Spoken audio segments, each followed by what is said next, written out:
പത്തനംതിട്ടയിൽ കാട്ടാന ആക്രമണത്തിൽ ഗൃഹനാഥൻ കൊല്ലപ്പെട്ടു. തുലാപ്പള്ളി പുളിയങ്കുന്നുമല സ്വദേശി ബിജുവാണ് മരിച്ചത്. വീട്ടുമുറ്റത്ത് ശബ്ദം കേട്ട് ആനയെ തുരത്താൻ ശ്രമിക്കുന്നതിനിടെ ആക്രമിക്കുകയായിരുന്നു. ശ്രീകുമാരൻ നൽകും കൂടുതൽ വിശദാംശങ്ങൾ പത്തനംതിട്ടയിൽ നിന്നും. ശ്രീത്ത്, ദാരുണമായ സംഭവമാണ്. ഒരിക്കൽ കൂടി ഒരു കാട്ടാന ആക്രമണം ഉണ്ടാകുന്നു. ഒരു ജീവൻ കൂടി സംസ്ഥാനത്ത് പൊലിയുകയാണ്. എന്താണ് അവിടെ സംഭവിച്ചതെന്നാണ് മനസ്സിലാക്കാൻ സാധിക്കുന്നത്?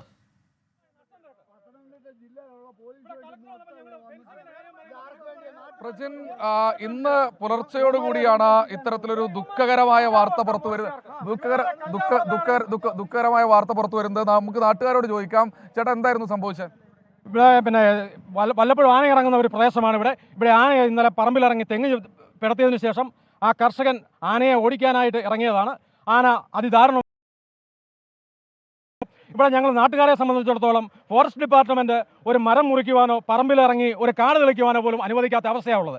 ഫോറസ്റ്റിനുള്ളിൽ സംരക്ഷിക്കേണ്ട വന്യമൃഗങ്ങൾ ഇപ്പോൾ ഞങ്ങളുടെ കർഷകൻ്റെ പട്ടയ ഭൂമിയിൽ കയറി കൃഷി നശിപ്പിക്കുമ്പോൾ ഇവിടുത്തെ ഫോറസ്റ്റ് ഡിപ്പാർട്ട്മെൻറ്റ് നോക്കുകുത്തിയായി നിൽക്കുകയാണ്. ഞങ്ങൾക്കിവിടെ ജീവിക്കണം. കർഷകന് ഈ സർക്കാർ 10 ലക്ഷം രൂപ വിലയിട്ടിട്ടുണ്ടെങ്കിൽ ആ 10 ലക്ഷം രൂപ ഞങ്ങൾ ഈ മന്ത്രിസഭയിലെ മുഴുവൻ മന്ത്രിമാർക്കും കൊടുക്കാം. അവന്മാർ ഈ വനത്തിൻ്റെ അറമ്പിൽ വന്ന് താമസിക്കുവാൻ തയ്യാറുണ്ടോ? ഈ മന്ത്രിമാർക്കെല്ലാം ഞങ്ങൾ 10 ലക്ഷം രൂപ വെച്ച് നാട്ടുകാർ പിരിവെടുത്തു കൊടുക്കാം. ഇവിടെ എത്ര മണിയോട് സംഭവം നടന്നത്? വെളുപ്പിനെ 12 മണി 1 മണിയോട് കൂടിയാണ് ഈ സംഭവം ഉണ്ടാകുന്നത്. അതുകൊണ്ട് ഞങ്ങൾ കർഷകർ ശക്തമായ പ്രതിഷേധത്തിലാണ്. ഞങ്ങൾ കണമല ഫോറസ്റ്റ് സ്റ്റേഷനിലേക്ക് മാർച്ച് നടത്തുവാൻ പോവുകയാണ്. ഇതിനു മുമ്പ് ഫോറസ്റ്റ് ഡിപ്പാർട്ട്മെൻറ്റോട് ഞങ്ങൾ ആവശ്യപ്പെട്ടാണ് ഇവിടെ ഫെൻസിംഗ് ഇട്ട് ഞങ്ങൾക്ക് സംരക്ഷണം നൽകണമെന്ന്. എന്നാൽ ഫോറസ്റ്റ് ഡിപ്പാർട്ട്മെൻറ്റ് 10 വർഷമായിട്ട് സർക്കാർ ഫണ്ട് അനുവദിച്ചിട്ടിരിക്കുന്നു എന്നാണ് ഞങ്ങൾ അന്വേഷിക്കുമ്പോൾ മനസ്സിലാവുന്നത്. ഇവിടെ ഫോറസ്റ്റ് ഡിപ്പാർട്ട്മെൻറ്റ് ഇത് നടപ്പിലാക്കുവാൻ തയ്യാറാകുന്നില്ല. അതുകൊണ്ടാണ് ഇവിടെ ഒരു കർഷകൻ ഇന്ന് ജീവൻ കൊടുക്കേണ്ടി വന്നത്. അവൻ്റെ ജീവൻ്റെ വിലയോ ഈ സർക്കാർ ഇട്ടിരിക്കുന്ന 10 ലക്ഷം രൂപയാണ്. ഇതാണ് നാട്ടുകാർ ഒരു കാര്യം പറയാനാണ് പറഞ്ഞു. ഞാൻ ഒരു ഹാർട്ട് പേഷ്യൻ്റാണ്. ഞാൻ ഈയിടെ എൻ്റെ വീട്ടിലോട്ടൊരു റോഡ് വെട്ടിയപ്പോൾ അതിൻ്റെ നടുക്കൊരു ഈ വണ്ണമുള്ള 2 ആഞ്ഞിലി തൈ നിൽപ്പുണ്ട്. ആരാണ്ട് തിരുവനന്തപുരത്ത് വിളിച്ച് പറഞ്ഞെന്നും പറഞ്ഞ് ഇവന്മാർ വന്നാൽ തടഞ്ഞു നിർത്തിയേക്കും. നാട്ടുകാരുടെ പ്രതിഷേധത്തിന് ഒരു പ്രധാനപ്പെട്ട കാരണം ഫോറസ്റ്റുകാർ ഇങ്ങനെ ദ്രോഹിക്കുന്നു എന്നൊരു ആക്ഷേപമാണ് നാട്ടുകാർ ഉന്നയിക്കുന്നത്. ഇവിടെ പൊതുപ്രവർത്തകർ, രാഷ്ട്രീയ ഭേദമന്യേ എല്ലാ പൊതുപ്രവർത്തകരും ഇവിടേക്ക് എത്തിയിട്ടുണ്ട്. എന്തായാലും ആളുകളുടെ ഭാഗത്തുനിന്ന് വലിയൊരു പ്രതിഷേധം ഇന്ന് രാവിലെ 1:30 മണി മുതൽ ഉണ്ടായിരുന്നു. 1:30 മണിക്കാണ് ഇത് സംഭവിക്കുന്നത്. നേരത്തെ നമ്മൾ സൂചിപ്പിച്ച പോലെ തന്നെ ഈ വീട്ടിൽ തെങ്ങ് കുത്തിമറിക്കുന്നത് കണ്ട് പുറത്തേക്ക് ഇറങ്ങിയതാണ് ഈ മനുഷ്യൻ. ബിജു എന്നാണ് അദ്ദേഹത്തിൻ്റെ പേര്. ഇദ്ദേഹം പുളിയങ്കുന്നുമല സ്വദേശിയാണ്, ഒരു ഓട്ടോ ഡ്രൈവറാണ്, അതുപോലെ തന്നെ കർഷകനാണ്. എന്തായാലും ആ സമയം തന്നെ നാട്ടുകാർ ആ പ്രദേശത്ത് ഉണ്ടായിരുന്നു. ഉടൻ തന്നെ ആന ചുഴറ്റി എറിയുകയാണ്. ഒരു ഒറ്റയാനായിരുന്നു എന്നാണ് നമ്മൾ മനസ്സിലാക്കുന്നത്. ആന ചുഴറ്റി എറിയുകയായിരുന്നു ഈ ബിജുവിനെ. എന്തായാലും തൽക്ഷണം തന്നെ ബിജു മരിച്ചു.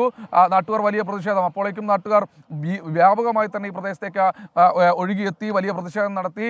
എന്തായാലും കളക്ടർ, അതുപോലെ തന്നെ എസ് പി അടക്കമുള്ള ആളുകൾ, നാട്ടുകാർ പ്രതിഷേധിക്കുകയാണ്. നാട്ടുകാർ പ്രതിഷേധിച്ച് കണമല ഫോറസ്റ്റ് സ്റ്റേഷനിലേക്ക് പോകുന്ന കാഴ്ചയാണ് കാണുന്നത്. വലിയ തോതിലുള്ള പ്രതിഷേധം നാട്ടുകാർ ഈ ഒരു ഘട്ടത്തിൽ നടത്തുന്നുണ്ട്. എന്തായാലും എസ് പിയും അതുപോലെ തന്നെ കളക്ടറും വന്ന് ഉറപ്പുകൾ നൽകിയിട്ടുണ്ട്. നഷ്ടപരിഹാരം അർഹമായ നഷ്ടപരിഹാരം നൽകാം എന്ന് കൃത്യമായി തന്നെ ഉറപ്പ് നൽകിയിട്ടുണ്ട്. മകന് ജോലി നൽകാമെന്ന വാഗ്ദാനം നൽകിയിട്ടുണ്ട്. ജനങ്ങൾ എന്തായാലും കണമല ഫോറസ്റ്റ് സ്റ്റേഷനിലേക്ക് പോകുന്നു എന്നാണ് മനസ്സിലാക്കുന്നത്. വലിയ പ്രതിഷേധം നാട്ടുകാരുടെ ഭാഗത്തു നിന്ന് ഉയരുന്നുണ്ട്. പോലീസിന്റെ ഒരു വലിയ സന്നാഹം തന്നെ ഈ മേഖലയിലൊക്കെ തന്നെ ഉണ്ട്. കാരണം അവർ പറയുന്നത് ഈ മേഖലയിൽ വല്ലപ്പോഴുമൊക്കെ കാട്ടാനകൾ ഇറങ്ങാറുണ്ട്. പക്ഷേ കാട്ടാനകൾ ഇറങ്ങുന്ന സമയത്ത് കാട്ടാനകൾ കൃത്യമായ രീതിയിൽ ഫെൻസിംഗ് അടക്കം സ്ഥാപിച്ച്, വൈദ്യുതിവേലികളടക്കം സ്ഥാപിച്ച് അത് ഒഴിവാക്കാൻ, കാട്ടാനകളുടെ ശല്യത്തെ ഒഴിവാക്കാൻ ആവശ്യമായ നടപടിയിലേക്ക് കടക്കണം എന്നൊരാവശ്യമാണ് ഇപ്പോൾ ഉന്നയിച്ചുകൊണ്ടിരിക്കുന്നത്. എന്തായാലും പോലീസിന്റെ വലിയൊരു സന്നാഹം ഈ മേഖലയിലൊക്കെ തന്നെയുണ്ട്. കണമല ഫോറസ്റ്റ് സ്റ്റേഷനിലേക്ക് നാട്ടുകാർ പ്രതിഷേധിക്കുമെന്ന് ഇതിനകം തന്നെ അറിയിച്ചിട്ടുണ്ട്. നാട്ടുകാരുടെ വലിയൊരു സംഘം പല മേഖലകളിലായി ഇപ്പോഴും തമ്പടിച്ചിട്ടുണ്ട്. ഇതിന് ഒട്ടേറെ മുകളിലാണ് ഈ പറയുന്ന പുളിയങ്കുന്ന് മലയിൽ ബിജു താമസിക്കുന്നത്. കുടിയിൽ വീട്ടിൽ എന്നാണ് അദ്ദേഹത്തിൻ്റെ വീട്ടുപേര്. എന്തായാലും വലിയ പ്രതിഷേധം നാട്ടുകാരുടെ ഭാഗത്തുനിന്ന് ഉടലെടുക്കുന്നു. നാട്ടുകാർ ഇപ്പോൾ നിങ്ങൾ ഫോറസ്റ്റ് സ്റ്റേഷനിലേക്ക് പ്രതിഷേധിക്കാൻ പോവുക. കാരണം ഞങ്ങൾ 10 വർഷമായി ഇവിടെ ഫെൻസിങ്ങിന് ഫണ്ട് അനുവദിച്ചിട്ട് ഈ പൈസ വിനിയോഗിക്കാൻ ഇവിടുത്തെ ഫോറസ്റ്റ് ഡിപ്പാർട്ട്മെൻറ്റ് തയ്യാറാകുന്നില്ല എന്നാണ് ഇപ്പോൾ കളക്ടർ ഞങ്ങളോട് പറഞ്ഞത്. കാരണം ഫോറസ്റ്റ് ഡിപ്പാർട്ട്മെൻറ്റാണ് ഇവിടെ ഫെൻസിങ് ഇടുന്നത്.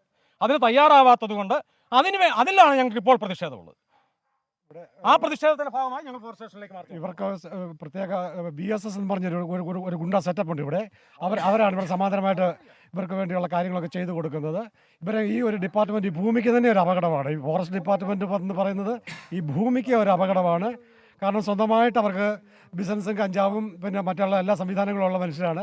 ഞങ്ങൾക്ക് സാധാരണഗതിയിൽ ഒരു കർഷകന് ജീവിക്കാൻ വയ്യാത്ത ഈ ഒരു സാഹചര്യമാണ് ഇപ്പോൾ ഇവിടെ സൃഷ്ടിച്ചിരിക്കുന്നത്. അത് ഫോറസ്റ്റ് ഡിപ്പാർട്ട്മെൻറ്റ് അറിഞ്ഞുകൊണ്ടാണ് 10 വർഷമായി കിടക്കുന്ന ഈ ഫണ്ട് ഉപയോഗിച്ച് പിന്നെ ഫെൻസിങ് കെട്ടാനായിട്ട് ഇവർ തയ്യാറായിട്ടില്ല. അതുകൊണ്ട് വീട്ടിൽ മറ്റാരൊക്കെ ഉണ്ട്? അവിടെ മൂന്ന് കുഞ്ഞുങ്ങളാണ്. ബിജുവിന്റെ വീട്ടിലെ ഭാര്യ മാത്രമേ നിലയുള്ളൂ. 2 പിള്ളേർ പിന്നെ ഉപജീവന മാർഗമായിട്ട് ജോലി അന്വേഷിച്ച് പുറത്താണ്. ഈ സമയം ആരായിരുന്നു ഉണ്ടായിരുന്നത്? ബിജുവിന്റെ ഭാര്യയുമാണ് വീട്ടിലുണ്ടായിരുന്നത്. ഈ നാട്ടുകാർ ഇത് ഇടയ്ക്കിടയ്ക്ക് കാട്ടാനകൾ ഇറങ്ങുന്ന ഒരു മേഖല തന്നെയാണ്. എങ്ങനെ? ഇടയ്ക്കിടയ്ക്ക് കാട്ടാനകൾ ഇറങ്ങുന്ന ഒരു മേഖലയാണ്. കാട്ടാനയുടെ ശല്യമുണ്ട്. അതുകൂടാതെ പിന്നെ പുലിയുടെ ശല്യം ഇവിടെ ഉണ്ട്. കാട്ടുപന്നി ഞങ്ങൾക്ക് യാതൊരു സാധനവും തരികയില്ല. കുരങ്ങ് യാതൊരു സാധനവും തരുന്നില്ല. വെങ്ങാൻ എന്ന് പറയുന്ന വംശനാശം നേരിടുന്നുവെന്ന് ഗവൺമെൻറ് പറയുന്ന ഒരു പിന്നെ വന്യജീവിയാണ് വെങ്ങാൻ. ഈ വെങ്ങാൻ എന്ന് പറയുന്ന അതിൻ്റെ പേരിന് മലയെണ്ണ ഞങ്ങളുടെ പറമ്പിലെ ഒരു കൃഷിയും ഞങ്ങൾക്ക് തരില്ല. ഇവിടെ വന്നാൽ ഞങ്ങൾ 100 കണക്കെണ്ണ തന്നെ കാണിച്ചു കൊടുക്കാം. ഈ ഫോറസ്റ്റ് ഡിപ്പാർട്ട്മെന്റ് കാര്യമായ രീതിയിലുള്ള ഒരു ഇടപെടൽ നടത്തുന്നില്ല എന്നൊരു ആക്ഷേപം നാട്ടുകാർക്ക് ഇപ്പോഴേ ഉണ്ട്. എന്തായാലും ഇതിന് മുകളിൽ ഇതിപ്പോ എത്രയായി? ഇതിപ്പോ വയനാട്ടിലും ഇടുക്കിയിലും പാലക്കാട്ടും പത്തനംതിട്ടയിലും ഒക്കെ നമ്മൾ നിരന്തരം കേട്ടുകൊണ്ടിരിക്കുന്ന അതേ പരാതി ഇവിടെയും വരുന്നു. പക്ഷേ ഇതാ ഒരു മനുഷ്യജീവൻ കൂടി നഷ്ടപ്പെടുകയാണ് കാട്ടാന ആക്രമണത്തിൽ ആനക്കലിയിൽ. അതിൽ നേരത്തെ ഇപ്പോൾ ആ നാട്ടുകാർ പറഞ്ഞ കാര്യം, നേരത്തെ തന്നെ ഈ വന്യമൃഗശല്യത്തെക്കുറിച്ച് കൃത്യമായ പരാതി ഉണ്ടായിരുന്നു. അതിൽ ഇടപെട്ടുകൊണ്ട് ഫണ്ട് അനുവദിച്ചതാണ് ഫെൻസിങ്ങിനായി. പക്ഷേ ഫോറസ്റ്റ് വകുപ്പ് അധികൃതർ അത് ചെയ്യുന്നില്ല. അതിലാണ് നമ്മുടെ ഏറ്റവും വലിയ രോഷവും പ്രതിഷേധവും ഉള്ളത്. അത് അറിയിക്കാനാണ് ഇപ്പോൾ ഫോറസ്റ്റ് ഓഫീസിലേക്ക് മാർച്ച് നടത്താൻ പോകുന്നത്. ഒരുപക്ഷെ ആ ഫെൻസിങ് ഉണ്ടായിരുന്നെങ്കിൽ ഇങ്ങനെ ഒരു ജീവൻ അവിടെ നഷ്ടപ്പെടുമായിരുന്നില്ല എന്നുകൂടി നാട്ടുകാർ പറയുന്നുണ്ടല്ലോ. ഇതിൽ വനവകുപ്പിന്റെ ഭാഗത്തുനിന്നും എന്തെങ്കിലും പ്രതികരണം ഈ ഘട്ടത്തിൽ ലഭിച്ചിട്ടുണ്ടോ ശ്രീത്?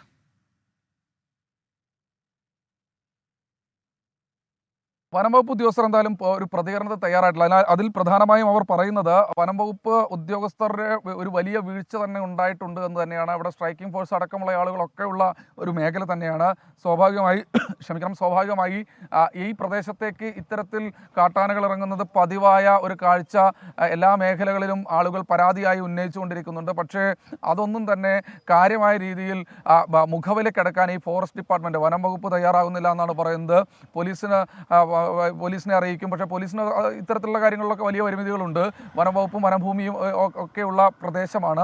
പക്ഷേ ആളുകൾ ചോദിക്കുന്നത് വനഭൂമിയിൽ നിന്ന് പട്ടയഭൂമിയിലേക്ക് ഇറങ്ങുമ്പോൾ ഈ പട്ടയഭൂമിയിലെ അടക്കം ചെടികളും അതുപോലെ തന്നെ കാടുകളും ഒന്നും തന്നെ വെട്ടിത്തെളിക്കാൻ അനുവദിക്കുന്നില്ല ഇത്തരത്തിൽ വനംവകുപ്പ് അധികൃതർ എന്നൊരു ആക്ഷേപമാണ് ഉന്നയിക്കുന്നത്. എന്തായാലും ഒരു മനുഷ്യജീവനാണ് പൊലിഞ്ഞിട്ടുള്ളത്. അത് വീടിനോട് ചേർന്ന പ്രദേശം തന്നെ, അല്ലെങ്കിൽ വീട്ടിൻ്റെ പരിസരം തന്നെയാണ്. ആ വീട്ടിൽ ആന വന്ന് ഇത്തരത്തിലൊരു ആക്രമണം നടത്തുന്ന സമയത്ത് എന്താണ് തങ്ങൾക്ക് ഇനി ജീവന് എന്തൊരു സുരക്ഷയാണുള്ളത് എന്ന ഒരു ചോദ്യമാണ് നാട്ടുകാർ ഉന്നയിച്ചുകൊണ്ടിരിക്കുന്നത്. വലിയ സുരക്ഷാ സംവിധാനങ്ങളൊക്കെ പോലീസിൻ്റെ ഭാഗത്തുനിന്നുണ്ടായിരുന്നു. ഏതാണ്ട് മണിക്കൂറുകളോളം നീണ്ട പ്രതിഷേധം നാട്ടുകാർ അവസാനിപ്പിച്ചിട്ടുണ്ട്. പക്ഷേ പ്രതിഷേധം ഇനിയും തുടരും. അത് ഫോറസ്റ്റ് സ്റ്റേഷനിലേക്കും അതുപോലെ തന്നെ മറ്റു മേഖലകളിലേക്കും വ്യാപിപ്പിക്കുമെന്നാണ് നാട്ടുകാർ പറയുന്നത്. 10 ലക്ഷം ഒരു ജീവന് വിലയിട്ടാൽ മാത്രം പോരാ, അത് കൃത്യമായ രീതിയിൽ നൽകണം. അതുമാത്രമല്ല, അടിയന്തരമായി ഇതിനൊരു പരിഹാരം കാണണം. ഈ കാട്ടാനകളെ ഈ നാട്ടിൽ നിന്ന് തുരത്തണമെന്നൊരാവശ്യമാണ് നാട്ടുകാർ ഉന്നയിക്കുന്നത്. പത്തനംതിട്ട തുലാപ്പള്ളി പുളിയങ്കുന്നുമലയിൽ ആണ് ബിജു എന്ന ആ പ്രദേശവാസി കാട്ടാന ആക്രമണത്തിൽ കൊല്ലപ്പെട്ടത്. വീട്ടുമുറ്റത്തെ കൃഷിയിടത്തിൽ നിന്ന് ആനയെ തുരത്താൻ ശ്രമിക്കുന്നതിനിടെയായിരുന്നു കാട്ടാനെ ആക്രമിച്ചത്. അതിലാണ് ഇപ്പോൾ വലിയ പ്രതിഷേധം ഇപ്പോൾ അവിടെ ഉയർന്നു വരുന്നത്. ശ്രീകുമാറിനാണ്